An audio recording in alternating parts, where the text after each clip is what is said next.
Guys, Adam here, back again with another video. On this episode, what we're going to be doing is trying to finish up the things on the engine so we can hopefully fire it up in this episode.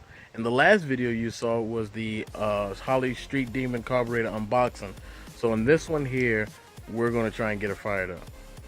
Alright guys, so we were able to get quite a bit done since our last actual video that we did.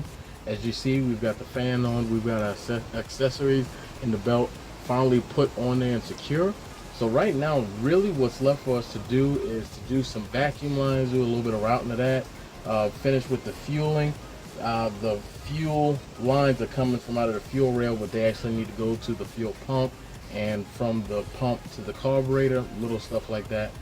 And after that, we're going to put the front clip back on so we can put the radiator in, put a little bit of water in it, a little bit of coolant in it, and see if we can get her to fire up. So let's go.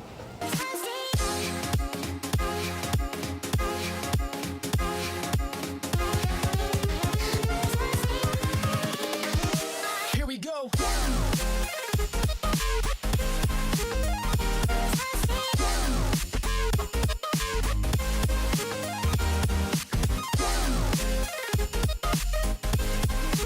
So, you know what I hate? This is rant time. What I hate is when you have something like hose clamps, and you see those hose clamps every time you go into your shop. You see it every time, and you say, I'm not gonna move it because I see it every time. And of course, when you go to reach for it, it is nowhere to be found. I have stripped down my little shed down. It's only a 10 by 16, ain't that big.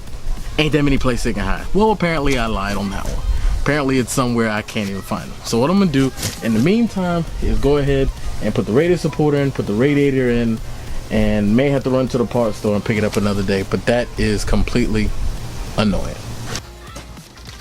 A little dirty, but it should do.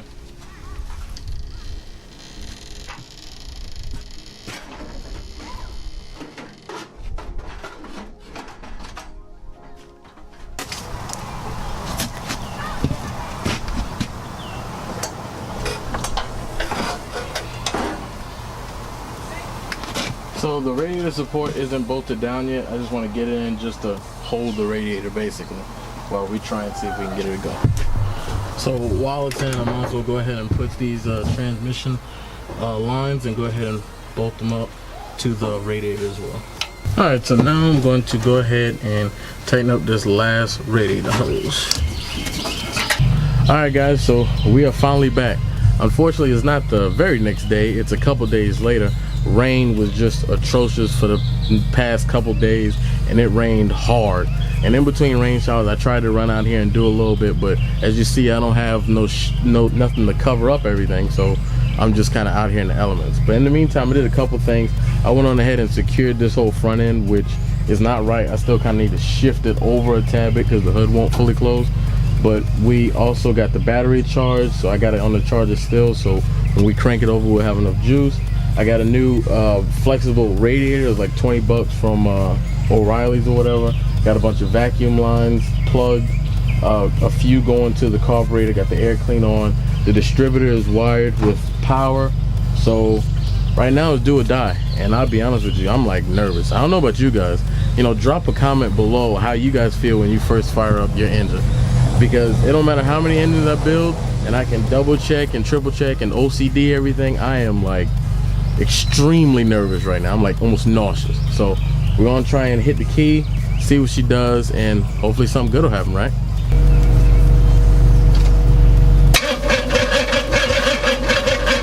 Well, a crap battery is not going to start even with a battery charge on it, so I might swap the one out of my truck real quick. So I've been cranking this thing for the past, I don't know how long, just been cranking it. Open the fuel line, I'm getting fuel there, but when I further up when it comes to my fuel filter, it's not getting in there. So I'm gonna do something you probably shouldn't do. I'm gonna go ahead and take the air cleaner off, and I'm gonna dump some fuel inside of it and see if we can hear something out of it. So right before I was about to dump some fuel on into the carburetor, just from pure oversight, something just said, you know, check your throttle linkage. Even though I don't have it connected, something said just check it. So when I started to check it, I could hear the base plate under it, the flaps hit for the primary and the secondary, and I'm like, well, it's not even opening at all.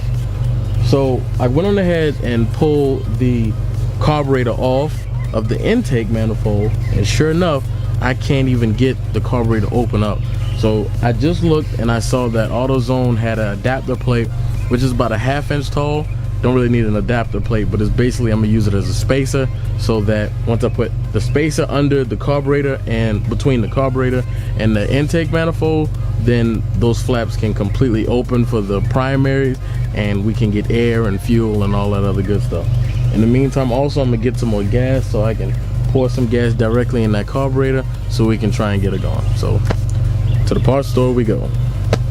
All right guys, so I changed my shirt because it's kind of hot now, so that long sleeve would have killed me. So what we're doing now is I got my battery and I went to O'Reilly's and pick up this carburetor adapter kit.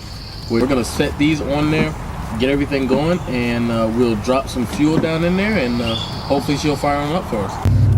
Well, of course, that adapter, it works. Well, yeah, the adapter works, but there are no bolts long enough to go from the top of the carburetor through that spacer down into the intake. And of course, all of the bolts and Allen head bolts that they gave within that little kit, they're too short, and they're designed as a spacer where some of the bolts go up and the rest go down, and then they kind of clamp the whole thing together between the intake, the base plate, and the carburetor. But I need one bolt to come straight down through one set of holes, all the way from the carburetor all the way down. So back to the parts store we go again, just to get a bolt, and of course I had none at the house, so I need to get like a bolt kit or something like that. These are some coarse threads. I need a complete bolt kit so I can avoid having to constantly go to the parts store every second. Like, if there was a bolt kit that had just about a lot of metric and standard bolts, just at least 4 or 5 bolts of different lengths and stuff like that, with the nut and the washer to go with the whole thing. And then when I see, okay, I use this a lot, I'll order extra of that. If anybody know where I can get like a set of those bolts, you know, relatively cheap, and the bolts aren't really cheap, you know, you can spend like $300 or more on just some bolts, but I'm not trying to do that. Like 50 bucks or something like that, and I'll be happy. But if anybody knows where I can get some of that from, comment below, please tell me, and I'd love to get me some.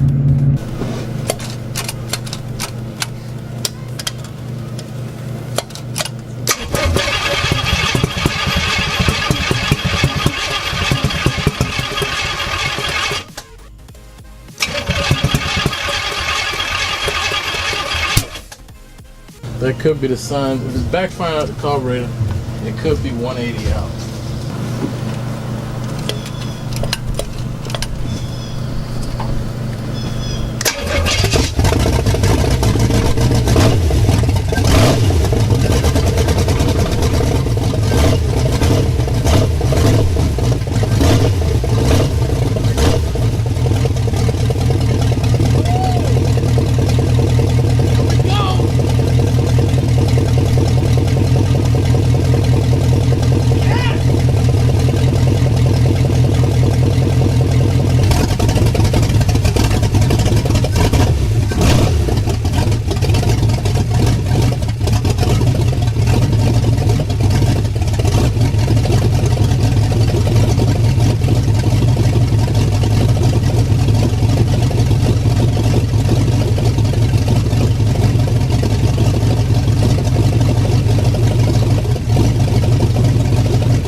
Oh yeah.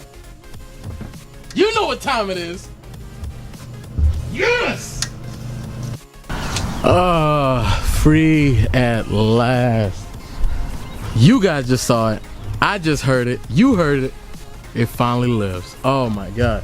Do y'all know how much stuff we have gone through today to make this happen? We went to the parts store, I don't know how many times. Bolts, adapter plates, all kind of other stuff. Then come to find out also there was the wrong filter, which the seal looked like it made it, but it was just enough on the outside where it was still, when everything was under pressure, it started puking oil out. So I had to get the correct filter for it as well. So I got to go and get stock up on some more filters or whatever like that. I mean, we went through so many different things trying to get it to go. Come to find out, I thought I didn't turn the engine over and it was on number 1 cylinder. It was 180 out and it was backfiring. So once we was able to change the wire firing order and make sure we had it right, oh man, glorious day. We finally got it to run. So thank you guys for watching me crash and burn and then rise again like the Phoenix. If you guys have any questions or concerns, please feel free to drop a like and drop a comment down below. That would truly help me out. Tell me what you're working on, if you guys have any problems and stuff like that. I know this thing worked me to death today, but we prevailed. So catch me next time on the next episode. Peace.